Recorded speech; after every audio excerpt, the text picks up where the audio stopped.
حکومت نے بنیادی تنخواہ کے گریڈ 1 سے 19 تک کے تمام وفاقی ملازمین کے لیے 25% ایڈ ہاک الاؤنس کا اعلان کیا ہے۔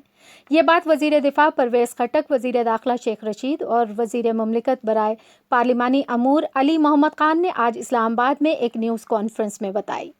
پرویز خٹک نے کہا کہ ایڈ ہاک الاؤنس کا نوٹیفیکیشن آج جاری کیا جائے گا۔ انہوں نے کہا کہ یہ allowance pay and pension commission کی سفارشات تک جاری رہے گا۔ انہوں نے کہا کہ صوبائی حکومتوں کو بھی اپنے ملازمین کو ایڈ ہاک الاؤنس فراہم کرنے کی سفارش کریں گے۔ وزیر داخلہ شیخ رشید نے کہا ہے کہ اسکیل 20 اور اس سے اوپر کے ملازمین کی تنخواہوں میں بھی آئندہ بجٹ میں اضافہ کیا جائے گا۔ وفاقی وزیر برائے پارلیمانی امور علی محمد خان نے اظہار خیال کرتے ہوئے کہا کہ مختلف اداروں میں ملازمین کی تنخواہوں میں فرق کا مسئلہ حل کیا جائے گا۔ وفاقی وزیر تعلیم شفقت محمود نے کہا ہے کہ حکومت طلبہ یونین